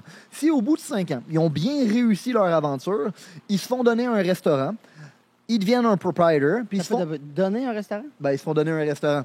Oui, mais dans le fond, ils ont payé 25 000 back then Ils se font donner le droit d'opérer un un restaurant. restaurant, d'opérer un Outback Mais Steakhouse. qui paye le restaurant d'artel, la bâtisse, l'équipement, le ci, le ça? Je pense que c'est Outback. Mais il y a toutes sortes de stratégies différentes. Mettons les grandes lignes pour le point Ouais, précis, ouais, c'est vas-y. que on te donne 100 000 si on t'a accepté comme étant un proprietor, mais on te l'étale sur 50 ans. OK? Puis au bout de 5 ans, si tu veux rester à cette localisation-là, ben on te donne 500 000 en actions, OK, de la compagnie qui est tradée à la bourse, encore une fois répartie sur 5 ans. Fait que dans le fond, ça nous permet d'avoir un proprietor, donc un manager de restaurant, qui reste dans la même localisation pendant 10 ans de temps. Ce qui était leur plus gros problème. Parce que eux, leur problème, c'était si mes managers s'en vont, j'ai pas une bonne qualité de bouffe qui est constante, j'ai pas une qualité de service qui est constante, fait que mes clients sont pas heureux et je dois tout le temps mettre de l'argent et de l'énergie à recruter des gens pour remplacer le monde qui s'en vont au lieu d'être en train d'ouvrir des nouvelles localisations. Tu me suis? Fait que eux, dans le fond, ils se sont dit, c'est où mon trou? C'est où mon bottleneck? C'est où que je dois avoir plus de valeur? Pour moi, avoir plus de valeur, c'est si t'es capable de me donner un meilleur service à la clientèle puis une meilleure qualité de bouffe, puis t'es capable de rester là pendant 10 ans de temps, puis moi, je peux me permettre d'ouvrir d'autres localisations. Ça, c'est de la valeur pour moi. Fait que l'entrepreneur derrière ça était vraiment intelligent à savoir c'est quoi la valeur qu'il veut aller chercher et donner l'incitatif aux personnes pour qu'après ça, il y ait un plan d'avancement clair. Tu veux plus? Fine. Voici ce que tu dois faire. Tu me Puis, suis? peux-tu me dire comment... Peux-tu me ramener ça maintenant dans ta business? Comment tu as réussi à, On fait à exactement appliquer ça? On fait exactement la même chose. Fait que tu charges pour que la personne... Non, on ne charge pas les gens, OK. mais dans le fond, qu'est-ce qu'on leur permet de faire, c'est qu'ils commencent, ils sont un door knocker, puis moi je le dis, ce qu'on cherche, c'est pas un vendeur, c'est pas un door knocker, c'est un futur partenaire avec nous. On cherche un partenaire qui va faire de la croissance avec nous. Fait que, tu vas commencer puis tu vas apprendre les ropes en commençant à cogner les portes. Puis éventuellement, ben, tu dois avoir certains prérequis que tu dois atteindre. Puis une fois que tu as atteint ces prérequis-là, on va te permettre de manager une équipe. Une fois que tu vas avoir managé une équipe, on va te donner d'autres prérequis à obtenir qui vont nous permettre de savoir que tu nous amènes de la valeur puis tu amènes de la valeur à tout ton bureau. Puis rendu là, ben, qu'est-ce qu'on va te donner? C'est qu'on va te permettre de devenir un directeur de bureau. Puis là, tu deviens un manager de manager. Puis ensuite de ça, ben, la prochaine étape, c'est que tu deviens un dealership. Fait que tu vas own ton propre dealership puis tu vas own your piece of the pie. Puis la journée qu'on va vendre la business, ben, you're gonna have a piece of the pie. Puis même si ça ne te tente pas de rester jusqu'au bout de toute l'aventure avec nous, ben, sais-tu quoi? Toi, ton dealership, il y a une valeur, puis tu peux le vendre à quelqu'un d'autre. Tu peux le vendre à un de tes employés, à quelqu'un d'autre. Fait que tu bâtis une valeur. Fait en gros, comment je fais pour garder mon monde? C'est ça. C'est que on leur fournit un plan d'avancement clair qui va leur permettre de créer de la valeur. Puis à un certain point, ils regardent puis ils se disent soit que je le fais tout seul ou je le fais avec eux. Puis si je le fais tout seul, ben je vais me casser la gueule pas mal plus souvent, puis ça va être pas mal plus long, puis ça va être pas mal plus dur. Tandis qu'avec eux, c'est sûr, certain, puis c'est bon pour moi. Fait que ça revient à ce que je disais tantôt, je suis pas un trou de cul. Je pense à eux, je veux leur donner de l'avancement, puis je veux qu'ils soient capables de grandir avec moi. Puis non seulement, je fais juste leur dire, je veux que vous grandissiez avec moi. Je leur donne un plan concret et écrit. Oui, ça, Puis ça, je pense que c'est la partie que la plupart manquent. Oui. Puis, maintenant, je te mets en situation où tu as une compagnie qui est beaucoup plus petite. Oui. Où là, quelqu'un entend ton histoire aujourd'hui puis il se dit, Julien, c'est crissement bon ce que tu viens de dire, mais comment j'applique ça, moi, dans ma business, si on a mettons, 3-4 employés? Tu sais, des postes, ben là, je vois peut-être pas la personne qui est, qui répond au téléphone, ben je la vois peut-être pas, elle, avoir un dealership. Tu sais, comment tu ferais pour amener, justement, pour cette vision-là, quand même, dans une entreprise qui est beaucoup plus petite? C'est pas tout le monde qui va avoir un dealership, puis c'est correct. OK? Puis c'est quelque chose que j'évangélise tout le temps dans mon entreprise. C'est pas tout le monde qui va être un dealership. C'est pas tout le monde qui a cette ambition-là. Puis c'est pas tout le monde qui a besoin de l'avoir non plus. Parce que pour de vrai, devenir un dealership, t'as un coût à payer, là. Genre, un coût à payer, je parle pas juste monétaire, parce que oui, à terme, quand tu vas avoir ton dealership, tu as des frais à payer. Mais, il va falloir que tu aies mis du temps, de l'énergie, que tu te sois éduqué. Tu sais, tu vas avoir fait des sacrifices pour te rendre là. C'est pas tout le monde. Tu sais, souvent, puis ça, c'est une affaire, le monde, ils regardent les gens qui ont du succès, puis ils se disent, waouh, j'aimerais ça avoir ça. Mais ils comprennent pas les sacrifices qui ont été requis. Puis quand ils regardent les sacrifices, après ça, ils se disent, ouais, ben ça m'intéresse plus tant que ça, finalement. Fait que, dans le fond, tu voulais pas tant que ça. Fait que moi, je dis tout le temps au monde, man, faut que tu regardes c'est quoi que ça va te coûter. Puis quand tu es à l'aise avec le prix que ça va te coûter, ben là, tu le sais que tu es à bon endroit puis que tu chasses la bonne chose. Si tu regardes de quoi puis que le prix que ça va te coûter, ben t'es pas à l'aise à le payer, ben arrête de chasser ça. Genre, tu vas être delusional. Toute ta vie, tu vas genre être l'espèce de bon oncle fâché de la vie, man, qui comprend pas pourquoi il a jamais été capable de réussir sa vie. Ben c'est simple, man, c'est parce que tu as chasé des choses. Tu veux faire ça dans ton entreprise, là, OK? Ouais. Parce que je comprends qu'il y en a qui n'ont pas cette ambition-là. Mais mettons, tu sais qu'il y a du monde dans ton entreprise qui ont cette ambition-là. Ouais. Mais tu n'as pas de plan précis, tu n'as pas de plan de carrière, si on peut appeler ça de même. Je pense, fournis-leur un plan concret. Mais comment tu établis un plan concret pour quelqu'un qui a une plus petite entreprise, qui peut être très profitable, mais que il n'y a pas encore cette... Ça sert à rien d'essayer de sprinter de 0 à 100. Okay? Ouais. Si tu veux te rendre à 100, il faut que tu sprintes de 0 à 10, de 10 à 20, de 20 à 30, de 30 à 40. Okay? Ouais. Ça revient à comment tu avales un éléphant. Tu l'avales en le découpant et en mangeant des petites bouchées. Ouais. Okay? Fait que, tu dois évaluer c'est quoi ton bottleneck en ce moment. C'est quoi la chose qui t'empêche d'avoir de la croissance en ce moment. Trouve... Qu'est-ce que tu voudrais que tes employés soient capables de faire pour t'aider à surmonter ce bottleneck-là? Puis mets des choses qui sont à leur contrôle. La pire chose que tu peux faire, c'est de dire « Je vais vous donner ça quand on va être rendu là », mais c'est des choses qui sont pas en leur contrôle à eux. OK? Fait que mets des choses qui sont à leur contrôle, des choses qui vont te permettre de régler des problèmes puis qui vont amener de la valeur dans ton entreprise. Puis t'es pas obligé de dessiner un plan d'avancement complet. Moi, le premier plan d'avancement qu'on a mis, c'était pour devenir un team leader. Puis une fois qu'on était rendu à des team leaders, on s'est rendu compte que ce plan d'avancement-là ne nous permettait pas de promouvoir des directeurs. Puis après ça, on a décidé de créer un nouveau plan d'avancement. Puis au fur et à mesure, on l'a toujours raffiné. Ce qui revient à ce qu'on parlait tantôt, si tu essaies de voir tout le chemin avant de commencer à marcher, you're gonna be fucked. Fait que, vois 100 mètres devant toi, commence à marcher 100 mètres. Tu vas voir d'autres obstacles, puis tu vas pouvoir redesigner un nouveau 100 mètres. C'est vraiment bon. Hein? Puis je sais pas, à la maison, là, ça vaut cher, ce que tu viens de dire là en passant. Là. Moi, ça vaut des milliards de dollars là, ce que tu viens de dire là, j'ai payé 50 000 pour 2 jours avec Grant Cardone. Puis, en passant, c'est beaucoup de ce que tu viens de dire là C'est ça qu'on a appris dans une formation j'ai payé 50 000 pour 2 jours. Pour vrai, Puis ça valait 50 000 en passant. Là. j'en doute même pas une seconde. Ça valait 50 000. Cette formation-là vaut 50 000. Elle vaut plus que les 50 000. Ah, oui. Moi, elle va me rendre milliardaire. Ouais. Puis elle va rendre multimillionnaire plein de monde autour de moi. Puis d'autres gens aussi milliardaires avec moi. Parce que si moi je suis milliardaire, il va y avoir une Parce couple que de tu vas monde. avoir du bon monde avec toi. Là. Mais oui. Du monde qui veulent, là, puis que jamais qui sont des entrepreneurs, puis qui veulent manger les bandes, puis qui disent pas ah ben là, moi, ça fait 40 heures, j'arrête de travailler. Ah, moi, je vais pas rentrer là. Ah, moi, je vais pas faire ça. Ah, parce que tu pourras pas bâtir une grosse entreprise avec une gang qui ça te prend des champions avec Ouais. toi. Là. Ben, fine. Tu veux juste faire un 40 heures clock in, clock out, fine. Mais je te colle la shot. C'est pas le prix qui est requis pour te rendre où est-ce que tu veux te rendre. C'est ça. Fait que maintenant, est-ce que tu veux te rendre où est-ce que tu veux te rendre réellement? Parce que si c'est ça, ben, je te jure, il va falloir que tu changes tes expectations, il va falloir que tu sois prêt à sacrifier plus. Oublie ton 40 heures semaine puis ton clock in, clock out. Là. T'sais? Mais une autre chose aussi que j'utilise beaucoup, c'est de faire des parallèles. Microsoft, gros, cette entreprise-là a créé des dizaines de milliardaires puis des centaines de multimillionnaires. Tu me suis?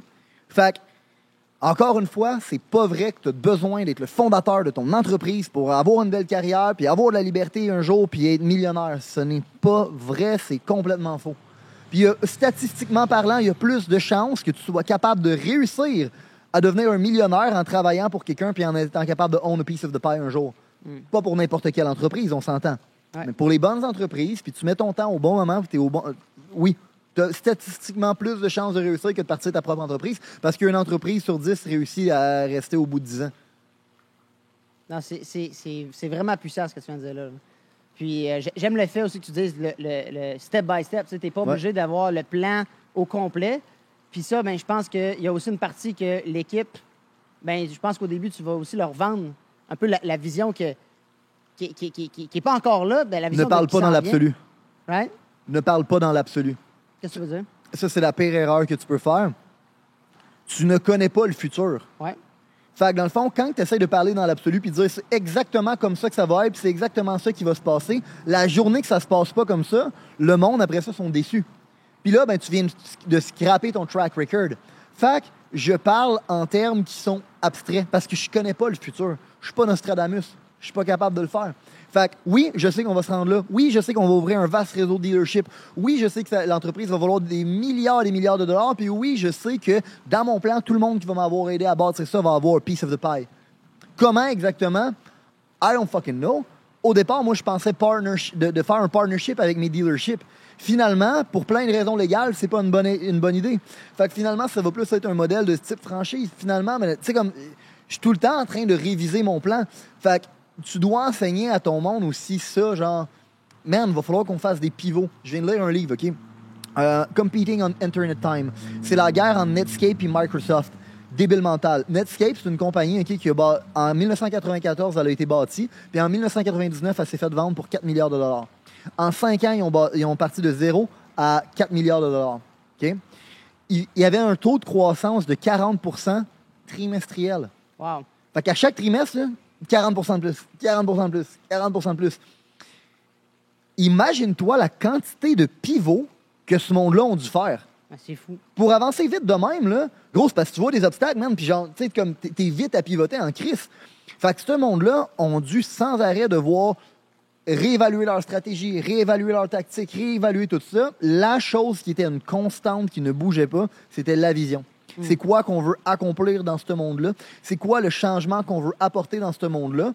Puis ça changeait pas. Puis ça, je pense que c'est la plus grosse chose. Tantôt, tu me demandais des questions par rapport à la culture. Ça, c'est ça. Ta vision. Qu'est-ce que tu dirais pour les... Parce que là, il y a aussi un autre facteur, que les gens, ils ont la maladie du micro-ondes de nos jours. Ils veulent tout hier.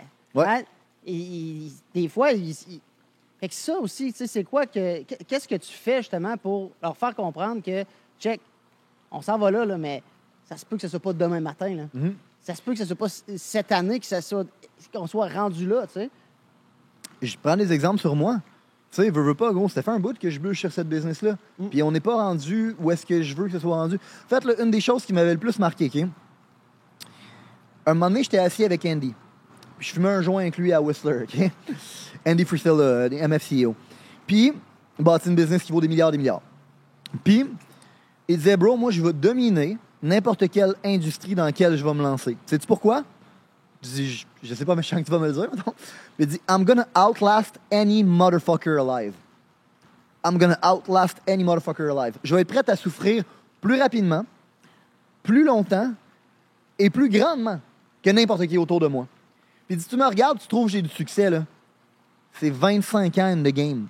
Tu regardes Ed Mylett, puis tu trouves qu'il y a du succès, c'est 30 years in the game. Fait que, genre, tu me regardais, moi, au bout de 5 ans puis 10 ans, là, j'étais loin d'être où est-ce que je suis rendu aujourd'hui, puis c'est une courbe qui est exponentielle à un moment donné, tu sais. Ça a tellement mis les choses en perspective, je me suis dit, wow. Dans le fond, c'est vrai. Moi, je suis là, puis je regarde ces gars-là, puis je me compare à eux, là, puis je suis un bébé de 3 years in the game. Je suis même pas 10 years in the game, puis ces gars-là, man, sont 25 years in the same game. Puis ça, c'est une chose aussi. La technique genre le monde, vu qu'il essaye la technique du micro-ondes puis ça fonctionne pas tout de suite, ben il passe d'une opportunité à l'autre puis il passe d'une chose à l'autre sans jamais rien bâtir de quoi de concret. Fait que 25 years in the game, c'est 25 years in the game à la même chose over and over and over again. Tu me suis sur la même business. Je pense que c'est bon, par contre, si tu vois que tu frappes un mur, littéralement, puis que tu vois que ça avance pas ou que tu vois que l'opportunité n'est pas assez grosse. Tu sais, si, exemple... Tu l'agrandis. Tu l'agrandis, mais il y a certaines choses que... Tu peux travailler fort dans un McDonald's toute ta vie. Puis 100%. Tu n'as pas un assez grand véhicule. T'as pas assez, 100%. Comme tu as dit, tantôt, tu as dit je travaillais dans une certaine... je sais pas, je me rappelle plus, c'était... L'inspecteur privé. Ouais. Exact, l'inspecteur. J'ai fait de la filature. Tu as dit, écoute, il y avait juste pas assez d'argent là-dedans. Le véhicule, il était pas gros. Puis tu vois... Il t'avait pas vendu le plan de carrière. Mais l'avait pas vendu parce que... C'était ça l'erreur, dans le fond, parce que... Ça l'aurait pu être assez gros. Exactement. Mais il t'avait pas vendu le plan de carrière. Puis ça, dans le fond, je pense que si le monde y prenne ces deux anecdotes-là back-to-back, ce qu'on vient de dire, on vient de donner de l'information autant pour l'entrepreneur que l'entrepreneur. Ouais, mettons, si tu es l'entrepreneur, puis tu veux avoir un bigger piece of the pie, puis dans le fond, tu sais pas quoi te lancer, dans quel business, quoi ci, quoi ça, trouve une entreprise qui est jeune, qui est dynamique, qui a une grande vision, puis qui veut grandir, puis fais ce que j'ai fait quand j'ai été voir les enquêteurs privés. Amène de la valeur. J'ai pas demandé qu'ils me donnent un job. Quand ils m'ont dit je peux pas t'engager, je les ai pas suppliés. J'ai pas dit tu m'avais dit que tu devrais m'engager, fait qu'engage-moi. Non. J'ai dit c'est quoi que tu as besoin? Des clients parfaits. M'as-tu trouvé tes crises de clients? Tu me suis? Tous mes champions qui ont commencé avec moi, là, ils sont arrivés, puis c'était pas les gros salaires au début qu'il y avait. Pas du tout. Mais ils ont tellement amené de valeur. Honnêtement, je me sentais mal. Exact. Des payer. Exact. Pas parce qu'il me coûtait cher. Parce qu'on peut aussi se sentir mal de payer quelqu'un qu'on trouve qui coûte trop cher pour ce qu'il fait. Là. Crissement, man. Crissement. Puis ça te fait chier de les payer. Oui. Right? Mais à l'inverse, quand tu es rendu, tu te sens mal de le payer parce que tu te dis, écoute, ce qu'il apporte à l'entreprise, c'est tellement énorme versus ce qu'il gagne. C'est là que tu te dis, j'ai pas le choix de faire quelque chose. J'ai pas le choix de l'augmenter. J'ai pas le choix de... 100%. Parce que c'est un champion. Tu deviens le champion. 100%. Puis moi, c'est ça ma mentalité. C'est ça que je veux que j'apporte à l'équipe aussi. Puis c'est comme, regarde, les opportunités, ils sont là. Mais il faut que tu apportes quelque chose sur la table. Il faut pas juste que tu sois là à attendre puis à penser que c'est le temps qui va juste tout régler. Tu sais. 100%. Puis ça revient à practice what you preach. Genre, j'en amène de la valeur dans mon entreprise, puis j'en amène des nouvelles choses dans l'entreprise. Fait que c'est normal que j'ai un piece of the pie. T'en veux un piece of the pie, toi, avec? Amène de la valeur, toi aussi, man. Oui. Exactement. Peux-tu me partager un moment d'échec qui t'a fait grandir? Une histoire qui est arrivée dans ta business, dans une place où peut-être que c'était pas facile, mais que ça t'a permis de grandir puis que ça t'a permis d'accomplir quelque chose de plus grand? Parce que des fois, les gens pensent que c'est tout le temps des arcs-en-ciel puis des Vraiment soleils. pas. Hein? Parce que honnêtement, si tu regardes des fois Instagram, tu regardes TikTok, tu regardes YouTube, on dirait que c'est tout le temps des arcs-en-ciel, des soleils, c'est facile quasiment. Là. Puis souvent, c'est ça qui est vendu aussi parce que les gens qui vendent souvent des choses, qui vendent des cours, qui vendent plein d'affaires, ils disent parce que les gens achètent quoi? La facilité, la pilule magique. Right? Fait que les marketeurs, souvent, ils vont faire ça, puis ça a tout le temps l'air de ça. Mais souvent, les meilleurs apprentissages, c'est fait dans des moments où c'est pas facile, dans des moments d'échec. Mais sais-tu quoi? Juste à rebondir sur ce que tu viens de dire, je pense que c'est du mauvais marketing, ça. Je suis d'accord. Personnellement, je pense que c'est du mauvais marketing. Tu sais, tantôt, tu m'as demandé... Long term, oui. Ouais. Ben justement, tantôt, tu m'as demandé qu'est-ce que tu fais pour avoir une belle culture, OK? C'est quoi, admettons, tu m'as dit, j'admire la culture que tu as bâtie. Puis c'est quelque chose que j'ai jamais dit à personne, là, mais... Puis mettons, je vais avoir de l'air... Je vais sonner cocky de même, là. Je pense que je suis un des meilleurs marketeurs ever. Le monde le sait juste pas encore. Parce que la vérité, c'est que bâtir une culture, c'est du fucking marketing. C'est du marketing interne. Puis pendant les 3-4 premières années de création de mon entreprise, j'ai pas fait aucun marketing externe. Parce que je considérais que mon entreprise n'était pas encore rendue à un assez bon niveau, mettons, pour qu'on puisse s'exposer au grand monde. Fait que j'ai fait du marketing interne, en débile mental. Puis quand tu fais du marketing, dans le fond, qu'est-ce que tu essaies de faire, c'est de créer des behaviors. Tu me suis? C'est ça que ça crée du marketing. Puis, j'ai jamais attiré personne chez nous en disant que ça allait être facile. Jamais, jamais, jamais, jamais. Quand on engage du monde, moi, c'est un saying qu'on a. Parce que maintenant, je fais plus d'entrevues. Mais back then, c'est moi qui faisais des entrevues. C'est moi qui ai structuré comment on fait des entrevues. Give something great, ask something great. Je m'inspire énormément des religions. Okay? Pourquoi? Parce que la religion catholique, c'est probablement une des plus grosses organisations de ce monde. C'est pas la plus grande organisation de ce monde. Elle fait des milliards et des milliards de dollars. C'est pas des trillions qu'elle a dans le compte. Puis elle paye personne. Tout le monde fait ça par bénévolat. Imagine-toi à quel point leur marketing est insane pour aller chercher le don de soi comme ça chez les gens. Okay? Puis une chose que toutes les religions font, ils vont te demander une partie de sacrifice. Toutes les religions te demandent des sacrifices. Toutes les religions te demandent de faire des jeûnes, te demandent d'aller à la messe, te demandent de porter telle affaire ou de ne pas porter telle chose ou de prier. Toutes les religions te demandent une certaine partie de sacrifice. Puis si tu ne demandes pas des sacrifices à tes clients et à ton staff, le monde, qu'est-ce qu'ils se disent? Ils se full of shit. Parce qu'il n'y a rien qui est parfait. Il n'y a rien qui est trop beau. Si tu ne me montres pas les mauvais côtés de la chose, je sais qu'en bout de ligne, ce que tu essaies de faire, c'est uniquement servir tes intérêts, puis tu me caches de quoi en ce moment. C'est bon, ça. Puis ça, je pense que c'est de quoi qui a fait une énorme différence dans notre business. Je suis énormément transparent avec tout le monde sur moi, qu'est-ce que j'ai fait, moi, ce que ça m'a coûté, vous, ce que vous allez devoir faire, vous, ce que ça va vous coûter. Mais voici, par exemple, qu'est-ce qui est possible pour tous nous si on est capable de continuer à sacrifier ensemble. Puis une chose que j'arrête pas de répéter, c'est la business, c'est pas moi. Je dépersonnalise la business. La business, c'est une entité pour laquelle on travaille toutes. Puis plus qu'on travaille pour cette entité-là, puis qu'on met nos petits besoins selfish de côté, puis qu'on met les besoins de l'entreprise de l'avant, plus que cette entreprise-là va pouvoir grossir. Puis plus qu'elle grossit, plus qu'elle va créer des opportunités, puis plus qu'elle va pouvoir emmener des gens autour de la table à manger. Fait que tu veux avoir un plus gros piece of the pie, arrête de penser à toi maintenant, pense à l'entreprise demain. À quelle fréquence tu rappelles ça au groupe? Encore, dans quel contexte? tous les contextes. Il n'y a pas une fois que je m'adresse à mon groupe que je suis pas en train d'évangéliser le monde. OK. Puis à quelle fréquence tu parles au groupe? Ça dépend. Mettons, moi, moins souvent. La raison pour laquelle j'ai parti un podcast, c'est justement parce que je veux les garder proche de moi. Tu me suis? Même si je suis à distance. Pour qu'ils restent proches de la vision puis ils restent proches du feu. Mais, avant, c'était une fois par semaine, une fois par mois. Dans le fond, c'est pas compliqué. Encore une fois, comme une religion. Comme une religion. La religion, à toutes les semaines, on se rassemble pour la messe, puis on prêche la bonne nouvelle. Ouais. Fait qu'aujourd'hui, c'est plus moi qui le fais. Mais à toutes les semaines, il y a un meeting dans lequel on prêche la bonne nouvelle. À tous les mois, il y a un plus gros meeting dans lequel on prêche encore plus la bonne nouvelle. À tous les trimestres, il y a un encore plus gros meeting dans lequel on prêche encore plus la bonne nouvelle. Puis, dans le fond, ça y va en palier. Fait dans le fond, par semaine, ce sera pas moi, puis ça va pas être mon VP des ventes par mois, ça va peut-être être plus mon VP des ventes par trimestre, ça va peut-être être plus moi. Tu me suis? Nice. Nice. Ben écoute, j'ai vraiment aimé l'entrevue. J'ai une couple de petites questions rapides pour terminer ça, qui sont plus funny, qui sont plus... Tu veux pas parler de partner tantôt?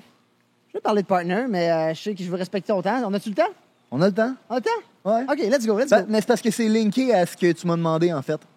Ben, on va y aller. Pourquoi le monde... Je veux juste respecter ton temps, fait que... OK. Pourquoi le monde a envie de rester avec moi?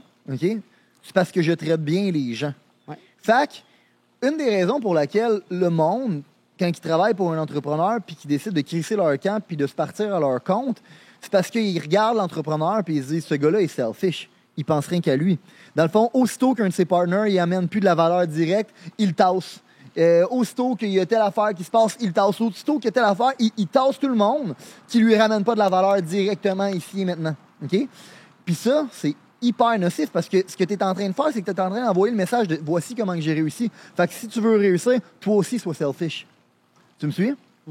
Fait que je traite bien mon monde, notamment mon partner. Je donne un exemple. Mon partner, en ce moment, n'est pas actif dans le business. C'est un partner qui est passif. C'est un partner qui est 100% passif. Pourtant, toutes les semaines, il reçoit son chèque. Puis je me fais un honneur de lui donner son chèque. Pourquoi? Parce que je veux éduquer le monde qu'un jour, moi aussi, je vais être un acteur passif dans l'entreprise. Mais moi aussi, je vais mériter de recevoir mon chèque. Ce que le monde ne comprenne pas, là, c'est que monkey see, monkey do. Fait que toutes les petites actions que tu fais envoient un signal clair de comment tu veux que les gens agissent. OK? Fait que comment tu bâtis une belle culture? Ben, tu as un code de valeur, tu as un code d'honneur selon lequel tu agis. Puis tu t'assures d'agir selon ce code-là, puis comme ça, tu vas t'assurer que les gens vont agir comme ça en conséquence.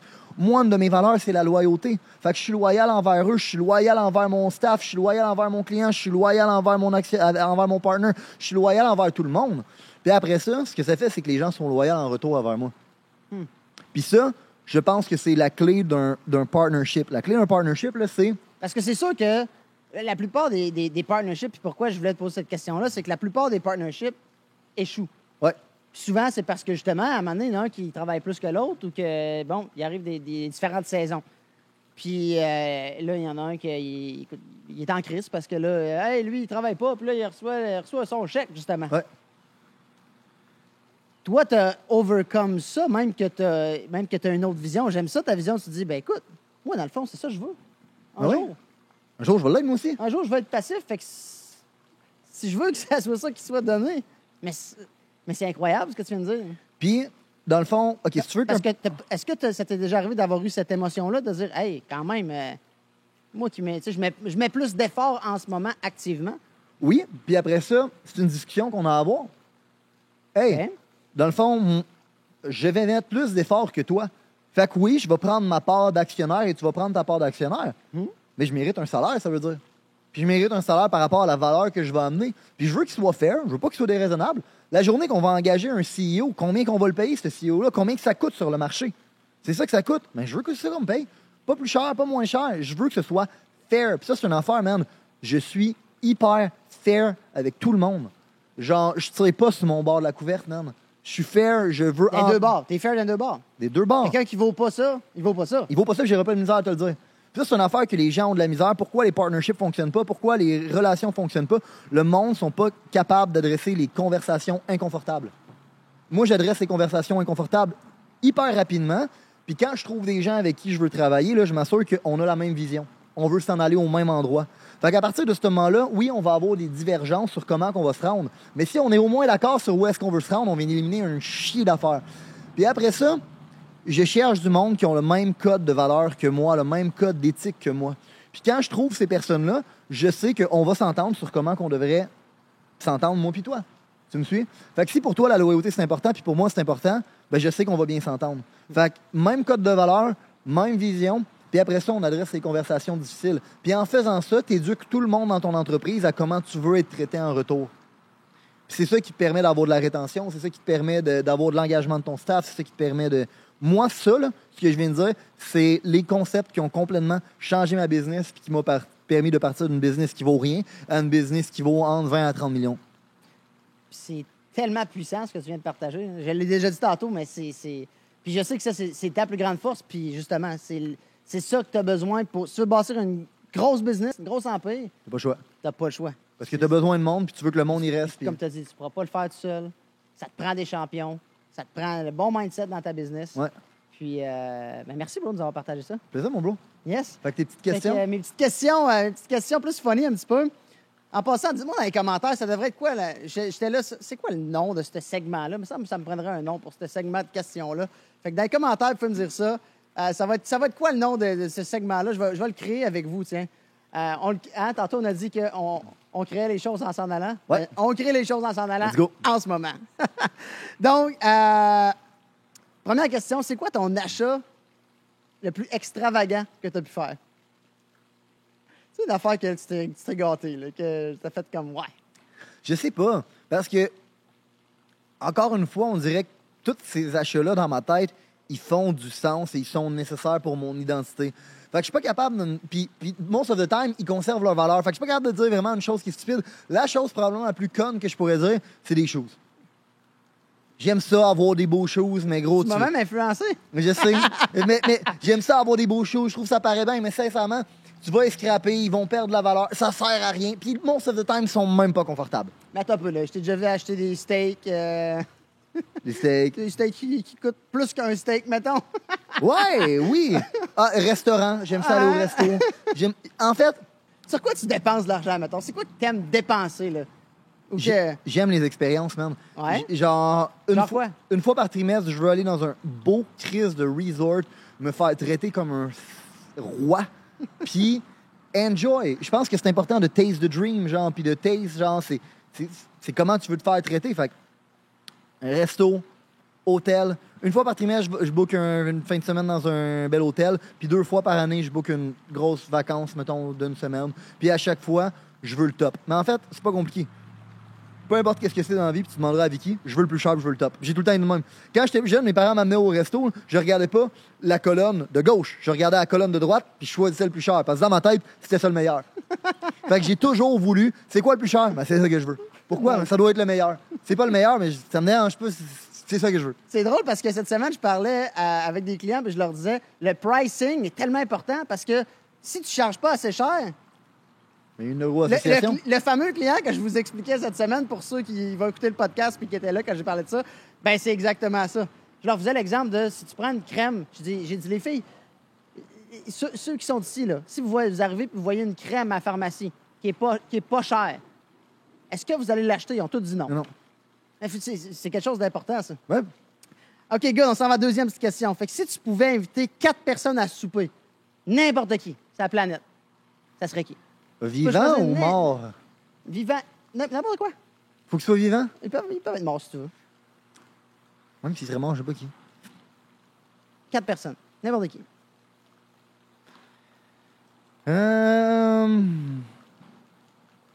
C'est sûr que j'aurais aimé ça rencontrer Steve Jobs. OK.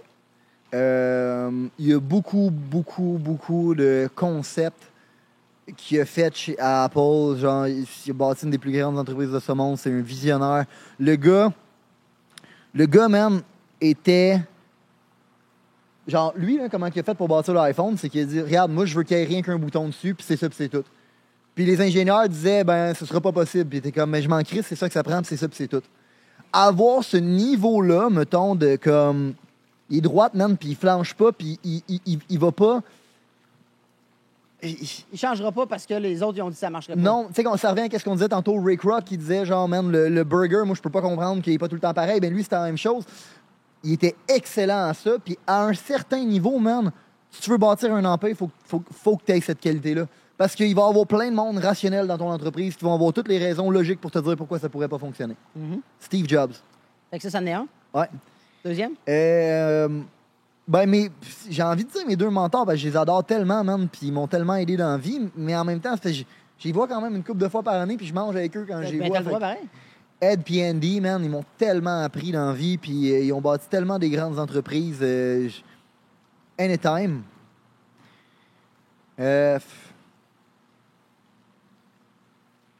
OK, man, je vais te dire de quoi de vraiment fucké, puis le monde va me maïr pour ça. Hitler.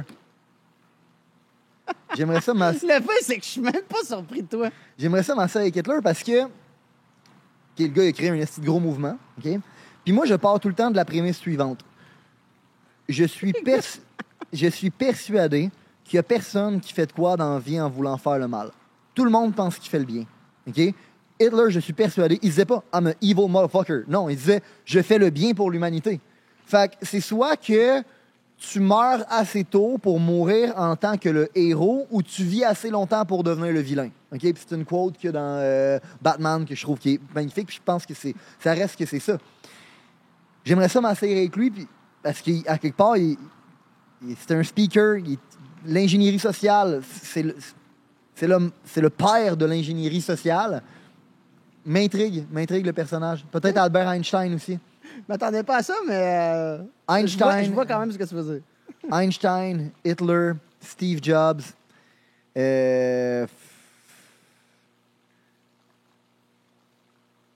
pense qu'on est... Trump.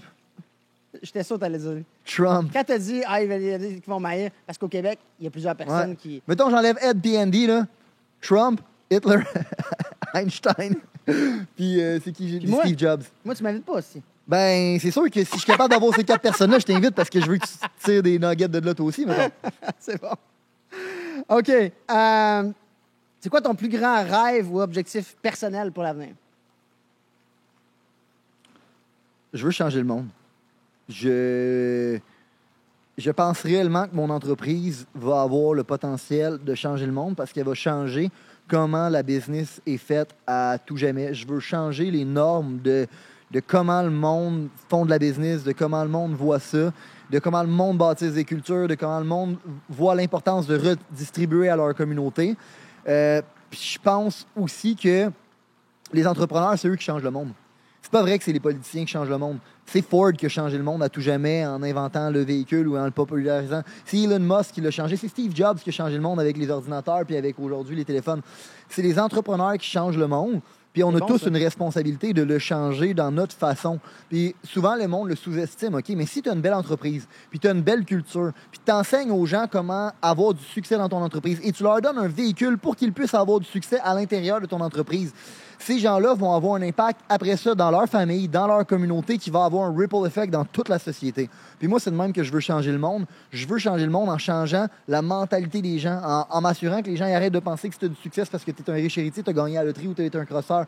Je veux que le monde prenne responsabilité puis arrête de blâmer l'univers. Puis je pense que mon entreprise a le moyen de changer ça. Puis si je suis capable de changer ça en ayant une entreprise qui a des bureaux partout en Amérique du Nord, toutes ces personnes-là vont avoir un impact dans leur bureau. Toutes les personnes dans ce bureau-là vont avoir un impact dans leur famille. Toutes ces familles-là vont avoir un impact dans leur communauté. Puis je pense réellement qu'on sous-estime l'impact qu'on est capable d'avoir puis à quel point on peut changer le monde à travers une entreprise. J'aime ça. J'aime vraiment ça.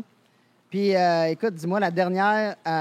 Nomme-moi une chose que la plupart des gens ne savent pas à propos de toi.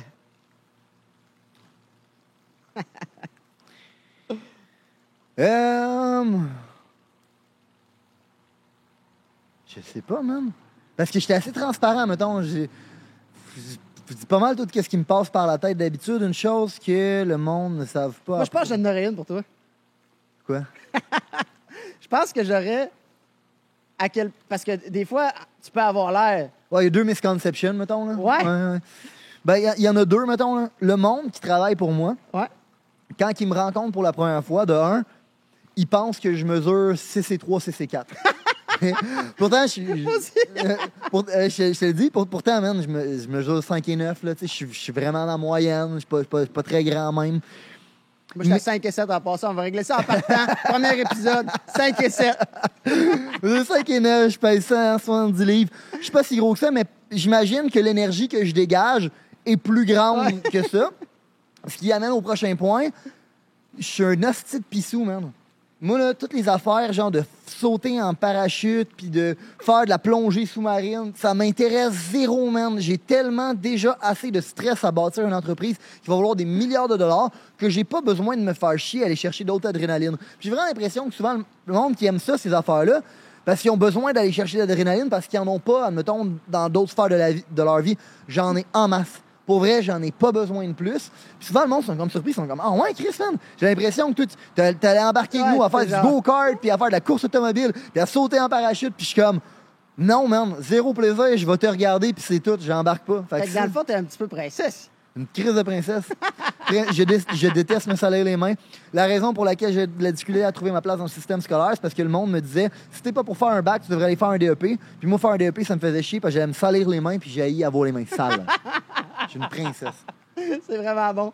En tout cas, merci beaucoup de ton temps, bro. C'était vraiment nice. Merci à toi, dites-moi dans les commentaires si vous avez aimé le premier show officiel.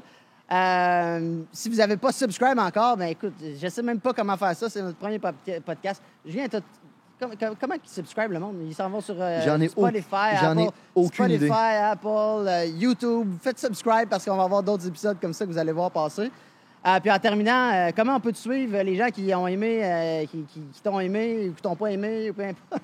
Comment qu'on peut t'as un podcast, est-ce que tu peux nous parler de ton podcast aussi? Ça... Oui, dans le fond, je viens juste de remarquer que mon meeting vient d'être déplacé, fait que je vais pouvoir continuer un petit peu plus longtemps. J'ai un podcast, Growing the Pack, dans le fond, parce que j'ai aussi un groupe d'entrepreneurs. Je l'ai dit, c'est quoi ma vision? Moi, c'est de changer le monde à travers mon entreprise. Mais j'ai cette vision-là, que les entrepreneurs ont cette duty-là de changer ça. Puis, j'ai créé un groupe d'entrepreneurs auquel je leur donne accès à mes formations. Parce que souvent, le monde, ils venaient m'inbox. Puis, j'ai bâti mon entreprise en étant comme un speaker à l'intérieur de mon entreprise, puis en faisant du développement personnel dans mon entreprise. Parce que je considère que la qualité de ta business va être en directe corrélation avec la qualité de tes humains. Fait que si tes humains ne sont pas de qualité, ton entreprise va être une entreprise de merde. Fait que tu dois développer tes humains. Puis j'ai beaucoup développé mes humains. Puis souvent, le monde, il venait m'inbox, c'était comme gros, on peut-tu participer à tes leadership programmes? On peut-tu faire ci? On peut-tu faire ça? Fait que j'ai décidé de créer un groupe auquel je vais leur donner accès à des leadership programmes, le même type d'informations que j'aurais donné à mes dealerships et au monde que je bâtis dans mon entreprise. Je leur donne accès à une plateforme de formation dans laquelle je te forme sur le qui. Fait que dans le fond, selon moi, souvent, la plus grosse erreur que les gens ont, c'est qu'ils regardent la méthode en se disant la méthode va être magique puis elle va tout régler les problèmes que j'ai. Le problème, c'est que si t'es pas la bonne personne pour appliquer la méthode elle vaut rien. Fait que moi, je te forme sur le qui, puis ensuite, je te forme sur le quoi. Fait que je te forme à être un CEO. C'est quoi le mindset que tu dois avoir? Comment que tu dois communiquer? C'est quoi que tu dois dégager? C'est quoi le leadership que tu dois avoir? Puis ensuite de tout ça, je te forme sur c'est quoi les choses que tu dois avoir dans ton entreprise. OK? Fait que tes valeurs, ta vision, tes meetings, comment tout c'était cette organisation-là pour avoir un véhicule que tu vas pouvoir piloter. Fait que comment qu'on monte ton véhicule, puis comment je te monte à être un pilote. Basically, c'est ça.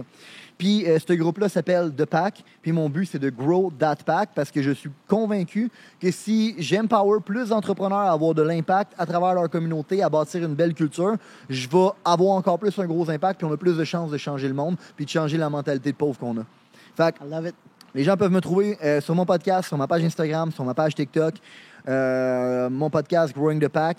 Puis si, dans le fond, vous êtes en ce moment quelqu'un qui se cherche puis qui se dit comment je serais pour être capable de grandir dans la vie, ou j'ai trouvé Julien vraiment intéressant puis je me demande comment Julien pourrait venir m'aider, ben il y a deux façons. Soit que tu deviens un membre de The Pack, qui est mon groupe privé juste pour entrepreneurs. Tu dois soumettre ton application, on regarde ton application puis tu es accepté ou pas. Ou, ben dans le fond, viens travailler avec moi puis je vais te montrer le chemin à devenir un leadership et à posséder ta propre entreprise à l'intérieur de la business. That's it, man. I love it. Merci, mon bro. I love it. Donc, voici, guys. Dites-moi aussi dans les commentaires, c'est qui qu'on devrait avoir? C'est intéressant, right? C'est qui le prochain que vous connaissez? Puis j'aimerais ça avoir des gens qu'on ne voit pas tout le temps non plus. Ça va faire partie des choses que je veux. Il y en a qu'on dirait qu'on voit tout le temps les mêmes personnes. Je veux des nouvelles personnes. Je veux des gens qui ont accompli des grandes choses. Des gens qui sont ce que je considère de l'élite. Donc, qui ont accompli des grandes choses. Ça peut être, comme j'ai dit, dans leur sport, dans leur business, mais qui ont atteint l'élite de ce qu'ils font. Donc, dites-moi ça dans les commentaires. Dites-moi comment vous avez aimé ça. Puis surtout, si vous avez aimé et vous avez trouvé de la valeur aujourd'hui, partagez-le. Partagez-le sur votre Facebook, sur votre Instagram. Julien parlait d'impact aujourd'hui. Je pense qu'un impact qu'on peut faire, le plus que ce podcast-là est partagé, le plus que cette information-là peut être divulguée, bien, le plus gros impact qu'on va avoir. Donc, si vous avez aimé ça, partagez-le. Si vous n'avez pas aimé ça, bien, partagez-le pas. C'est bien correct aussi. Puis, sur ça, bien, on se revoit dans le prochain épisode. Bye tout le monde. Puis, merci encore une fois, Julien. Merci, mon bro.